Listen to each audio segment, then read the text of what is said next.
The Witch of Agnesi is one of the most misleading labels in the history of mathematics. Welcome to Math Science History. I'm Gabrielle Buczek, and to close out Women's History Month, I'm telling the story of Maria Gaetana Agnesi, the woman behind that infamous nickname. There was no witchcraft, no scandal, no dark legend. Instead, there was a brilliant mind that helped make advanced mathematics teachable, and then spent decades caring for the sick and unfortunate, and choosing a quiet ending.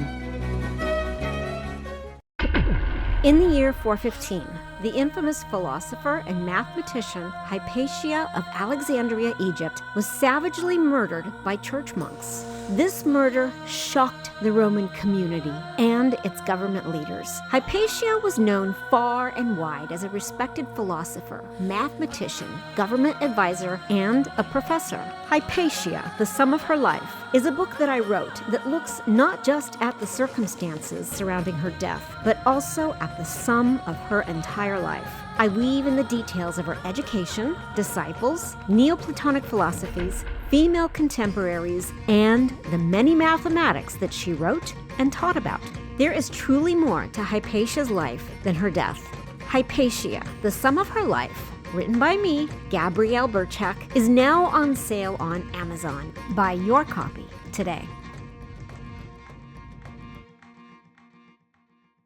Milan in the early 18th century was a city where status could be curated like a gallery, and wealthy families used culture, language, and learning as proof that they belonged among the elite. Smithsonian Magazine notes that Maria Gaetana Agnesi grew up as the eldest child of Pietro Agnesi, a wealthy Milanese silk merchant who hosted salons in the family palazzo as part of a deliberate climb in social standings.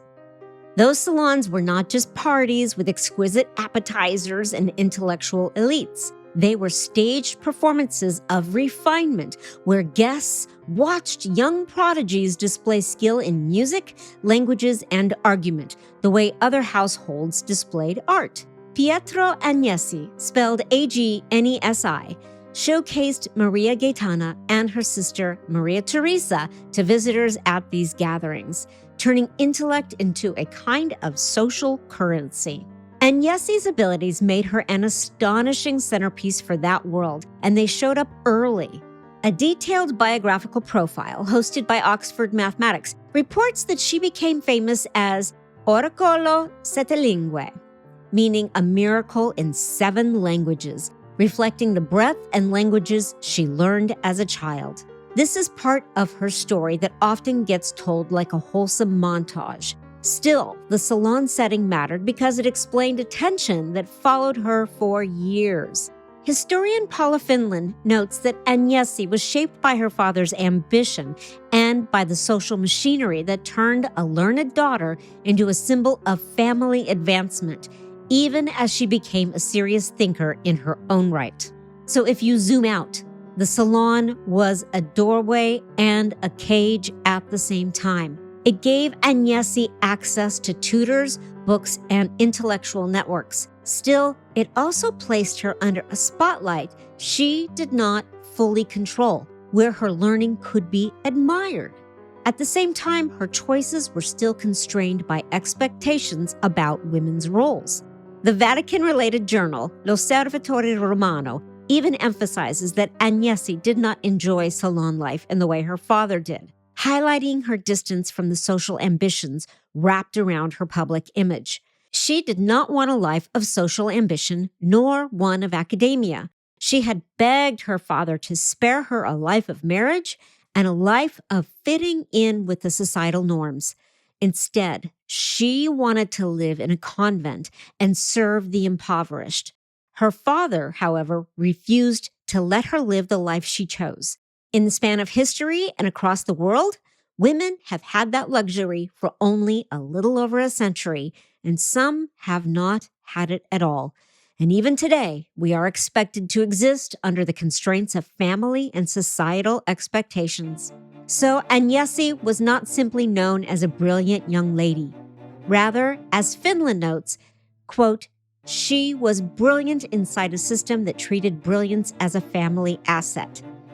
Finland's historiography frames Agnesi as one of the best-known learned women of her generation, but also as someone whose legacy is easy to misunderstand if you ignore the social forces that put her on that stage.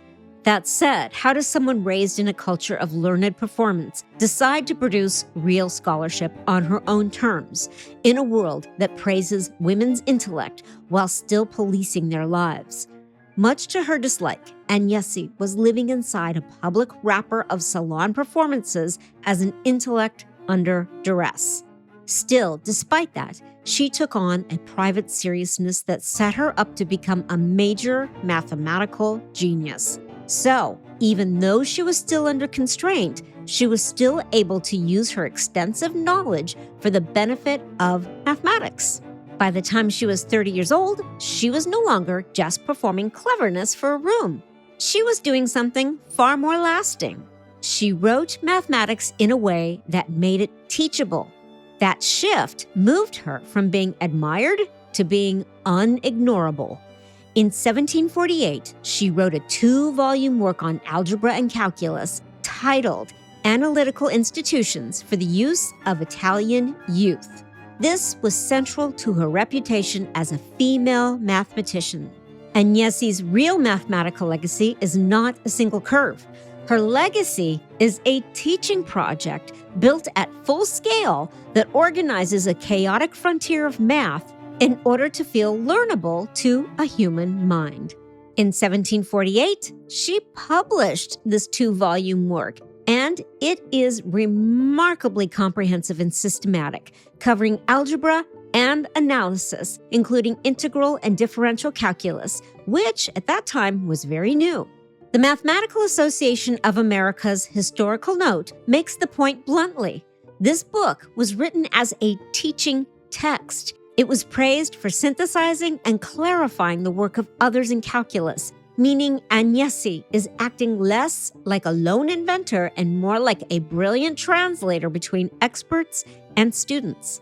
Agnesi's title, For the Youth of Italy, is not decorative because she is telling you her goal right on the label, which is that the book is a comprehensive text of algebra and calculus written in the vernacular and meant to be usable. And this is where her mentors and collaborators matter, because the book did not emerge from a vacuum. Historian Clara Silvia Roera wrote an article where she documents an intense correspondence between Agnesi, her teacher, Ramiro Rampanelli, and the Riccati family, including Jacopo Riccati and his sons, centered on the writing, composition, and printing of her 2-volume work. Agnesi's primary teacher, Rampanelli, was considered an outstanding mathematician and teacher. Amid the expectations she endured, she considered Rampanelli one of her greatest mentors. In the preface of her book, she pays tribute to Rampanelli's help. She describes how he provided her with mathematical clarity. He was her greatest supporter and encouraged her to write her teaching guide on differential calculus. Agnesi writes, quote, I should have become altogether entangled in the great labyrinth of insuperable difficulty. To him, I owe all advances that my small talent has sufficed to make. Jacopo Riccati enters the story not as a footnote, but as part of the technical and editorial ecosystem around the book, and Professor Roero's recent analytical study treats the Riccati family as active participants in the scientific dialogue, shaping the text as it was being prepared for publication. Agnesi also makes a very strategic dedication, dedicating to Empress Maria Theresa, and multiple collection notes discuss this dedication as both a patronage move and a statement about women operating in a male-dominated intellectual world.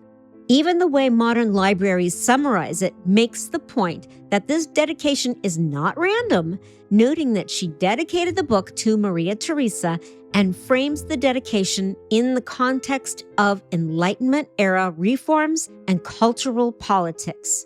As for her contribution to the witch's curve, it was not one famous curve. Her concept took a sprawling set of ideas, organized them, and wrote them in a way that made analysis feel teachable, stepwise, and coherent to students. Now, For my math nerds, this is the moment we talk about what analysis meant in practice, because a huge amount of 18th century analyses is the science of curves. When we study curves in this era, we are asking questions that sound simple, but turn out to be powerful. What is the curve's equation? Where does it peak? Where does it change concavity? What tangent line kisses at a given point? And what area sits beneath it? In modern language, we are learning to treat a curve as the graph of a function and then using derivatives to measure local behavior and integrals to measure accumulated behavior, which is why a textbook of analysis is also a practical handbook for understanding change. And here is one anchor before I get into the formulas. A curve is not just a drawing, because in analysis, a curve is a rule that pairs an input with an output, and the graph is the visible trace of that rule. And once you have that rule, calculus gives you two superpowers. The derivative tells you how steep the curve is at a point, and the integral tells you how much total stuff piles up under the curve across an interval. It's so cool. I love this stuff. And for Agnesi, she was not providing groundbreaking information. It had been studied earlier by Fermat and Guido Grandi. And this matters because she was not claiming it from nothing. She was doing what no other mathematician had done before. She was teaching it. We'll be right back after a quick word from my advertisers. And for those who want to look at the math, I will be posting it on my website at mathsciencehistory.com under the link titled The Transcriptorium. And while you are there, if you want to support Math Science History, you can become a patron of the lab. Just click on the coffee mug on the website, and you can make a PayPal donation that directly funds the research, the writing, and the sound design that turn history, science, and math into something you can hear. And thank you so much for helping to keep the podcast going. So back to Agnesi and her writing. Her deeper contribution here is not that she found a derivative nobody could find. Instead, she helped make the mathematics legible, repeatable, and teachable to students who were not already living inside the mathematicians' private correspondence networks or attending the pretentious salon gatherings. And that returns us to why the Rampinelli and Riccati connections matter, because the archival record shows her book, Analitical Institutions for the Use of Italian Youth, being shaped through teaching, correspondence, and revision, not merely through solitary inspiration. Agnesi took the mathematics of curves and turned it into a curriculum, which is one of the most beneficial forms of influence a mathematician can have. When Agnesi wrote about curves, she wrote in the language of her century's cutting edge, because in the 1700s, analysis was largely the art of turning geometry into calculation and calculation back into geometry. For a listener, a curve can sound like a doodle, but for 18th century mathematicians, a curve is a disciplined object. It has an equation, it has a shape, and that shape contains measurable facts such as maxima, tangents, inflection points, and areas.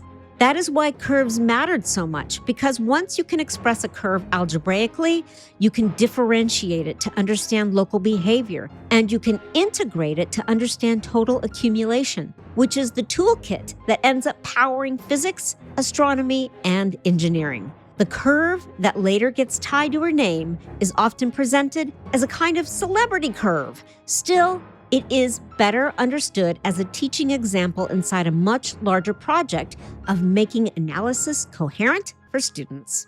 Intuitively, the Witch of Agnesi curve has a single smooth peak and then falls away toward the x-axis on both sides. It's beautiful.